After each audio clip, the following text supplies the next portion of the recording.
ہمارے ایک بھائی ایک سپیکر ہیں، وہ امام غزالی کی کتاب احیاء العلوم کا ذکر کرتے ہیں، کیمیائے سعادت کا ذکر کرتے ہیں کہ جی آپ اس کو پڑھیں تو آپ کو پتہ چلے گا صحیح تصوف کیا ہے۔ تو آپ اس کو بھی پڑھ کے دیکھ لیں، ڈھکوسلا ہی ہے، تماشا ہی ہے اس کے اندر۔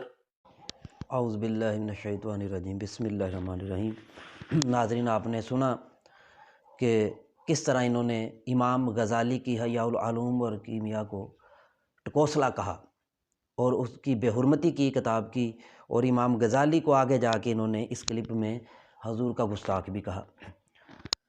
ناظرین، یہ اتنا بڑا امام غزالی پر الزام ہے اور اتنا بڑا یہ جھوٹ ہے کہ جس کو میں بیان نہیں کر سکتا۔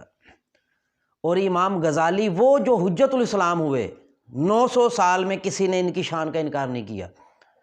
اور میں نے بڑے بڑے جاہلوں سے بحث کی، بڑے بڑے جاہلوں سے ملاقات ہوئی، مگر کسی جاہل نے بھی، بڑے سے بڑے جاہل نے بھی امام غزالی کی حجیت میں شک نہیں کیا۔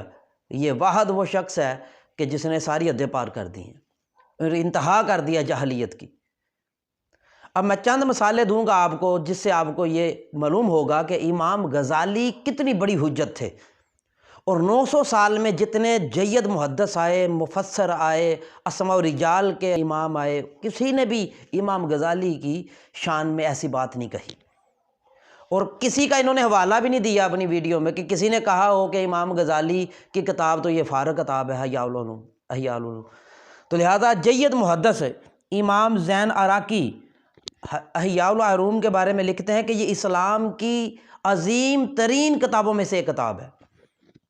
پھر امام فارسی جو کہ امام غزالی کے ہم عصر تھے اور بہت بڑی عظیم شخصیت تھے علم میں، آپ فرماتے ہیں کہ احیاء العلوم کی مثال ایسی ہے کہ اس سے پہلے اس طرح کی عظیم کتاب نہیں لکھی گئی۔ پھر آگے امام نووی جو شارح ہیں مسلم کے، امام نووی اتنی بڑی عظیم شخصیت ہیں جنہوں نے شرح مسلم لکھی ہے، اہل دیوبند، اہل حدیث اور بہت سارے مدارس میں ان کی کتابیں پڑھائی جاتی ہیں، اور خاص کر کے ریاض الصالحین ان کی بہت مشہور کتاب ہے۔ آپ نے بھی احیاء العلوم کے بارے میں لکھا ہے، آپ فرماتے ہیں قرآن کے بعد، قرآن کے لگ بھگ یہ کتاب ہے احیاء العلوم، عظیم ترین کتاب آپ نے تصور اس کو کیا ہے امام نووی نے، اور کوئی شخص امام نووی کی شان کا انکار نہیں کرتا۔ انہوں نے بھی احیاء العلوم کی تعریف اور شان بیان کی۔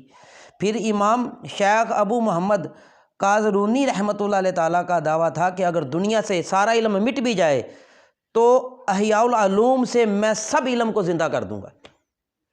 پھر آپ فرماتے ہیں شیخ اکبر محی الدین ابن العربی رضی اللہ تعالیٰ عنہ، اب کون ہے جو ان کو نہیں جانتا؟ شیخ محی الدین ابن عربی رضی اللہ تعالیٰ عنہ، آپ فرماتے ہیں کہ میں اس کو کعبۃ اللہ کے سامنے پڑھا کرتا تھا احیاء العلوم کو۔ اتنی معتبر کتاب ہی یار، اتنے حوالے ہیں اس کے، اتنے حوالے ہیں کہ آپ حیران ہو جائیں گے۔ پھر آپ کی 70 سے زیادہ شرح کی گئی ہیں۔ پھر امام حافظ ابن حجر نے آپ کی شان بیان کی ہے، امام زرکشی نے آپ کی شان بیان کی ہے، امام سیوطی نے آپ کی شان بیان کی ہے اور آپ کی کافی کتب کی تعریف کی ہے۔ پھر امام محمد بن عبد الحاکم نے آپ کی شان بیان کی ہے اور شرح لکھی ہیں۔ پھر عزیز الدین عمر بن احمد نے آپ کی شان بیان کی اور دیگر کتب کا مطالعہ کیا اور آپ کی کتب کی تعریف بیان کی ہے۔ امام کمال الدین احمد بن عبداللہ الحنبلی رحمۃ اللہ علیہ تعالیٰ، سیرت حنبلی جنہوں نے حلبی لکھی ہے، عبد الحلبی جنہوں نے سیرت حلبی لکھی ہے، انہوں نے آپ کی تعریف بیان کی ہے اور شان بیان کی ہے۔ امام عماد الدین عبد الرحمن بن علی القاضی نے، جن کا وصال 624 میں ہوا، انہوں نے آپ کی شرح لکھی آپ کی کتب پر اور پھر آپ کی شان بیان کی، اور دیگر محدثین نے، امام احمد رضا خان بریلوی تک اور آج کے زمانے تک کے جید محدثین نے، مفسرین نے آپ کی کتب کا مطالعہ کیا اور آپ کی کتب کی تعریف بیان کی ہے، بالخصوص احیاء العلوم کی تعریف بیان کی۔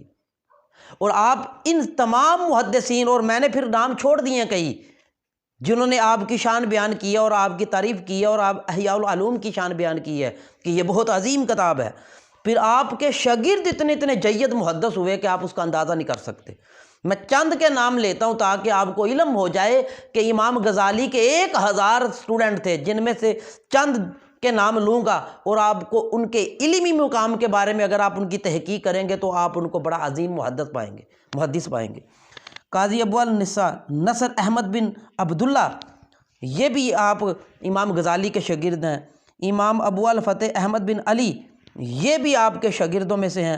ابو منصور محمد بن اسماعیل جو بہت عظیم جید محدث ہیں، یہ بھی آپ کے شاگرد ہیں۔ ابو سعید محمد بن اسد جنہوں نے فقہ آپ سے پڑھی ہے، یہ بہت بڑے جید محدث ہیں۔ ابو حامد محمد بن عبد الملک، انہوں نے آپ سے فقہ پڑھی اور آپ سے علم حاصل کیا امام غزالی سے۔ ابو سعید محمد بن علی کردی رحمۃ اللہ علیہ تعالیٰ، انہوں نے آپ سے علم حاصل کیا اور بہت جید عظیم محدث ہوئے۔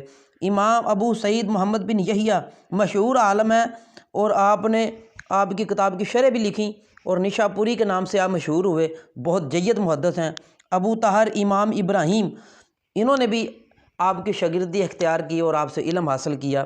پھر اس کے بعد بہت سارے جید محدث ابو الحسن علی بن مسلم اور دیگر جو جمال الاسلام کے نام سے مشہور ہوئے، جن سے آگے پھر جید محدثین نے تعلیم حاصل کی اور شاگردی اختیار کی، سب امام غزالی کے شاگرد ہوئے اور انہوں نے امام غزالی رحمۃ اللہ علیہ تعالیٰ کی شانیں بیان کی اور آپ کی کتابوں کی شانیں بیان کی اور آپ کی کتابوں کا مطالعہ کرنے کے لیے لوگوں کا رجوع کیا کہ امام غزالی کی کتاب کا مطالعہ کریں، آپ کو دین کی صحیح سمجھ آ جائے گی۔ احباب عزیز وقار، یہ تمام محدثین، میں کئی سو محدثین کے نام چھوڑ گیا ہوں، محدثین مفسرین جید جنہوں نے امام غزالی رحمۃ اللہ علیہ تعالیٰ کی شان بیان کی، اور کسی ایک نے بھی 900 سال کی صدی میں یہ بات امام غزالی رحمۃ اللہ علیہ تعالیٰ رضی اللہ تعالیٰ کے بارے میں نہیں کہی جو اس انجینئر نے کہی ہے۔